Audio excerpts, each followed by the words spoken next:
We are out here with Lele, and the first thing I want you to notice is that she is outside, not on a tight leash, and not running away. So this is something that we actually had to do work for, because the first time it started at the thresholds, she had the illusion of being off leash. With this long line, she was gone. And it's not because she doesn't like us. She just wanted her freedom. A lot of dogs are like this. So they think they're off leash, or a garage door opens or a front door opens and they see an opportunity and they're gone. So that's the first thing we went after with her. Now that we're out able to be with her without holding onto a leash, which honestly, if they only got that from this program, they got their money's worth. The ability to be outside with her without her running away is huge. Now that we have that, now we can start to tighten up with the commands, but we don't want to be teaching heel to a dog who's thinking about running away. That makes no sense to me. But people do it. They hold on to a tight leash. They constantly restrain. We go after the big things first, and then we narrow down. So this is our foundational session where we continue recall and stay work, and you see how hard it is for her. This way, that way, this way, that way. Run, run, run, run. Very, very, very bad at running away.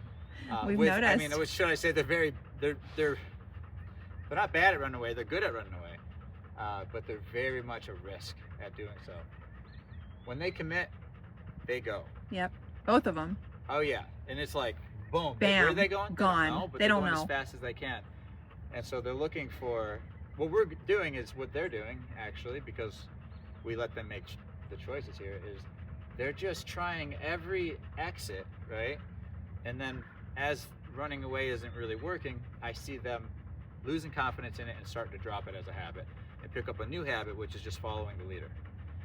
We've all played follow the leader, right? So you've seen in that moment when I Good released girl. her, at first she was like, can I go that way? Can I go this way? Can I go this way? Then she's like, I guess I'll follow. And then she stopped herself and looked back a few more times, right? So we're going to get them to be followers, and they're not going to be running away by choice. But first, they really are going to try everything. So she had a lot of ideas. It wasn't a whole lot of attempts. There was a whole lot of thinking about doing it, not doing it. But then, like I said, when they commit, they go. So the door was another one. She's seen that there was a door, there was a way to go somewhere else. She couldn't get her mind off the door. Eventually, she goes and tries to go through the door. That gets corrected and recalled. What ends up happening is they just stick around you, okay? So, good girl.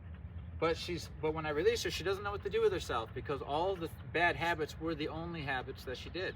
So she's like, if I can't do those, I don't know who I am.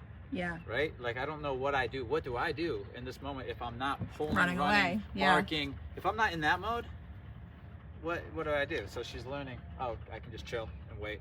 And I'm like, yeah, that's it. And if I say, let's go this way, let's head in this general direction, right? But don't leave the pack. So we're working on two things today, and we're adding a new skill. So the two things that we're recapping is the stay and the recall. Two parts of our program that are opposites of each other. Good girl. That's a good girl, huh? Stay or come. All right, and the new skill that we're adding today is the follow. So up until today, the recall has always meant come to a stay.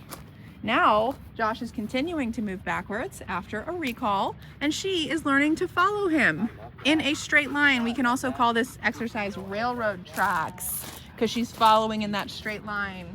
The reason for this is it makes teaching heel so much easier, because once Josh wants to start heel, which will be in a couple days, all he has to do is turn around and start walking forwards. And we've already got that position shaped for us. Work smarter, not harder. And we're also, we're still throwing in some stays in there. So again, we're just chipping away at the two main things, recall and stay, recall and stay. Once we have those two things, it's so much easier to teach everything else.